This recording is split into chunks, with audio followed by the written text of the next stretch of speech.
Hi guys, and welcome to the channel. My name is Sam Evans and this is the Electric Singularity.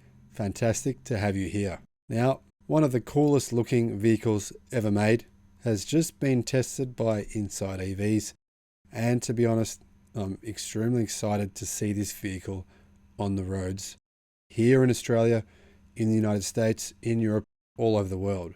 This car is coming out soon and damn, this thing looks good. Seriously, I absolutely love the style of the Hyundai Ioniq 5. So, the car itself, how good really is it? Is it a game changer? Well, in my opinion, the looks are game changing. As for the rest of the car, we'll soon see. Now, Dr. Stefan Leixenring reviewed the car and shared with us some of the most important pros and cons of this car. And I think this review is worth sharing with you. Now, he mentioned the car's chic design. As I said, I think it's one of the coolest looking cars ever made. I absolutely love the design. I don't know why. Something about it, especially the front. It charges up to 350 kilowatt hours. Now that's a fantastic charging rate. Not a lot of chargers in the world currently offering that charge rate, but there will be in a few years. It has a highly variable interior and has numerous techie gimmicks, from the head-up display, which I love, I have one of those in my car, with augmented reality function, to bidirectional charging to the solar roof with the Hyundai Ioniq 5. This car offers the best of both worlds in terms of design and features. It's a pretty damn cool car.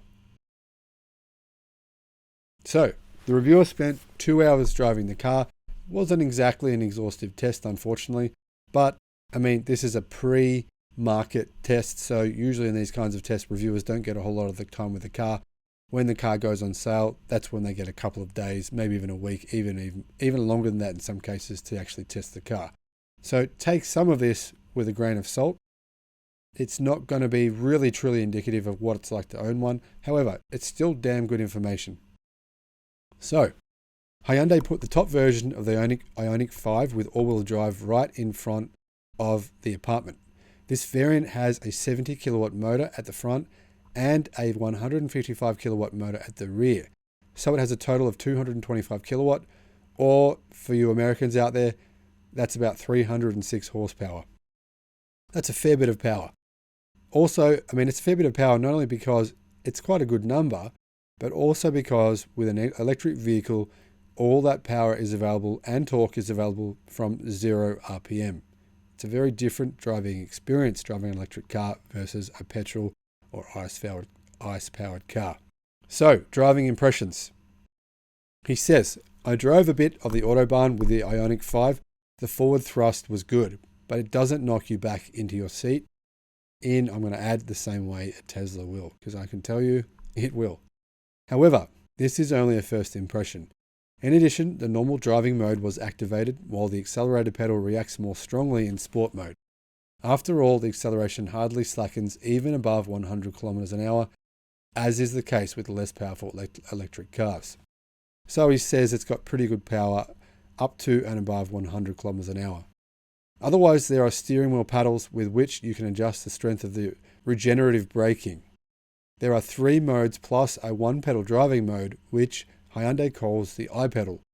It works great. You just let go of the accelerator before the traffic lights and the car brakes to a stop.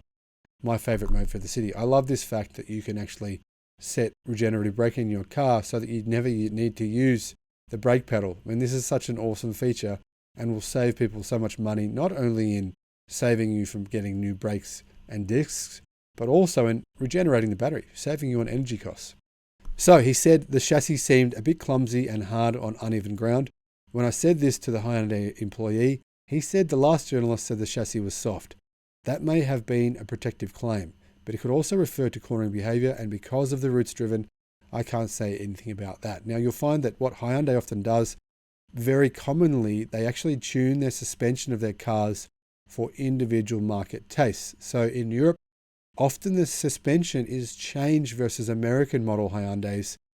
What they do is they'll make the suspension harder for European tastes, often even for Australian tastes as well, and then they'll make it softer for American taste because Americans usually prefer a softer ride. Size comparison.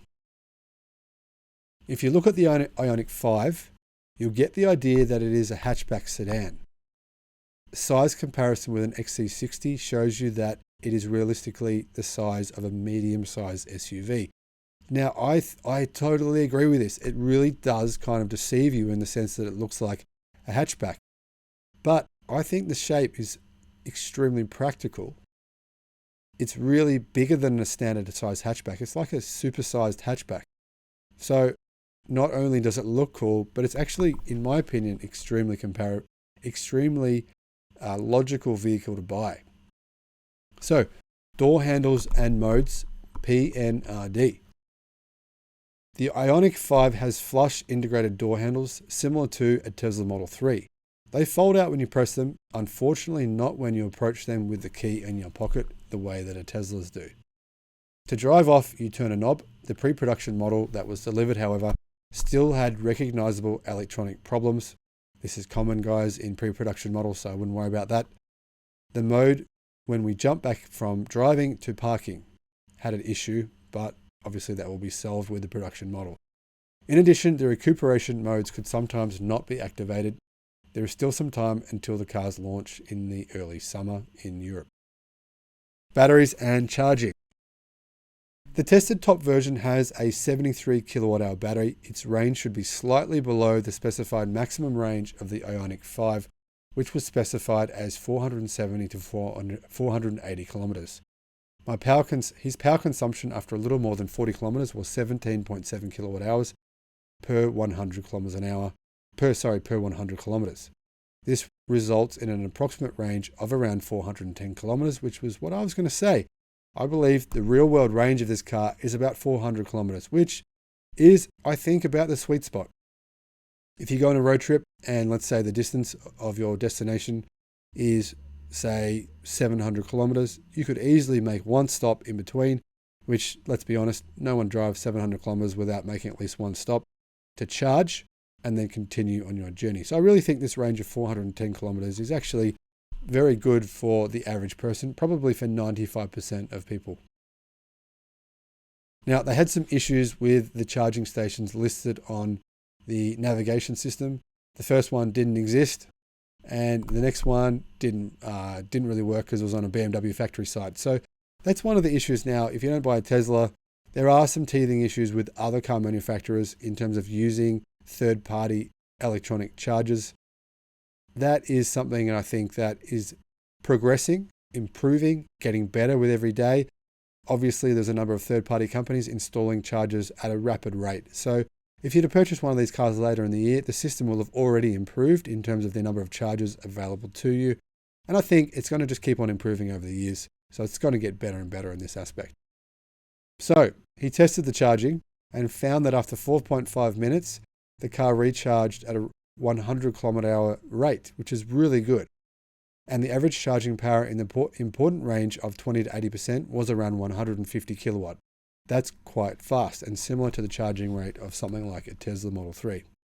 So, getting to the interior, cockpit and displays. As is well known, guys, the Ioniq 5 has two displays next to each other, which, unlike Mercedes, do not pretend to be a single wide screen. We were absolutely won over by the brilliance of the displays. The graphics are also clear and intuitive. One of the really useful gimmicks of the Ioniq 5 is the camera images that appear when the blinker is set. They eliminate your blind spot. As you can see in the screenshot, having that feature eliminate your blind spot when you're changing lanes is a huge benefit. I would love to have this feature in my car. Give it to me now, guys. The backrest of the front seats can be put back very far so that you can take a nap in the Ioniq 5. But, of course, they didn't have time for that because they only had the car for a few hours. To activate this function, though, you press a button on the electric seat adjustment, then the seat automatically moves back and tilts the backrest backward. They said it's not very intuitive that you have to press the button not just once, but twice in a row. The Hyundai employee showed us that we wouldn't have to come up with it on our own. The operation of the air conditioning settings is also not very intuitive. So there's a few things I think in terms of this operating some of the settings without having the buttons that they haven't integrated into the car all that well. I'm sure that's something they can improve on over time and probably improve on before the car is released for sale. The rear and the trunk. To me, one of the most important features of a car is the trunk. The space in the rear can be adjusted, Hyundai Ioniq 5, to a certain extent because the seats can be moved lengthways. In the rearmost position, the knee room is really good, even for his 1.76 meter long body. So there's quite a lot of good interior space in this car, and I think you'll find that that's a common feature of electric cars. The packaging of them is often very good because they don't need a transmission tunnel, which obviously takes up space, really irritating for a middle seat user in the back. And also, of course, without having an engine and a petrol tank, you can really package these really well. The trunk is quite large and it's easy to use, he said. However, the rider was disappointed with the tiny frunk. At most, it can be used as a secret compartment for valuables or for the charging cables, for which there is, of course, a space under the loading floor in the rear trunk. Bi-directional charging and solar roof. There are a dozen items left on our to-do list to check off. For example, the bi-directional power outlet on the charger. It does not open to the rear, but it extends down instead. There is also a socket under the rear seats where you can charge your notebook on longer journeys or power some equipment while camping. This is a pretty cool feature, I like that. So, the Ioniq 5 has a solar roof, with which the range can be increased. Unfortunately, the power currently being generated is not displayed, so there's no way of knowing how much power you're going to get from the sunroof. But the cumulative performance can be shown on the touchscreen. Another feature is the head-up display, which has an augmented reality function. The system with the blue-green directional arrows that indicate the turning point appear to be identical to the AR HUD heads-up display from Volkswagen. It works really well, and the reviewer didn't notice any annoying sluggishness from the display, but they didn't drive it for very long either, so only really long-term reviews are going to be able to really give you a full indicator of that. Conclusion. The Hyundai Ioniq 5 delivers a lot of what it promises. It looks good inside and out, and honestly guys, I'm really excited about the car, which for me is probably quite rare. I, from looking at this car, get the feeling that this car is full of high tech and it looks fantastic. Now, the reviewer wasn't able to try out one of the coolest features of the car, which is the 350 kilowatt hour charging, and to be honest, probably most of you owners or potential owners won't be able to either. But over the coming years, that will change, that situation will change, and more 350 kilowatt chargers will become available. However, charge analysis showed that Hyundai is not overpromising on charge rates because the car could actually be charged from 10 to 80% in only 18 minutes, and that is fast. The usable trunk and the ample space in the rear and the high variability inside also deserve praise. However, one issue. Let's assume that the electronics issue will be fixed before market launch. I would assume so. Right now, in the pre-production models, that's a problem. There are still a few other small points of criticism in terms of intuitive operation, such as the air conditioning settings, the activation of the relax mode, and also the door handles, which don't pop out when you walk towards the car. But otherwise, Hyundai has earned an A. The Ioniq 5 is a winner. Guys, personally, I would love one of these cars. Unfortunately, in Australia, they're not going to come for a while. When they do, they'll be probably a bit out of my price range, but eventually that will change.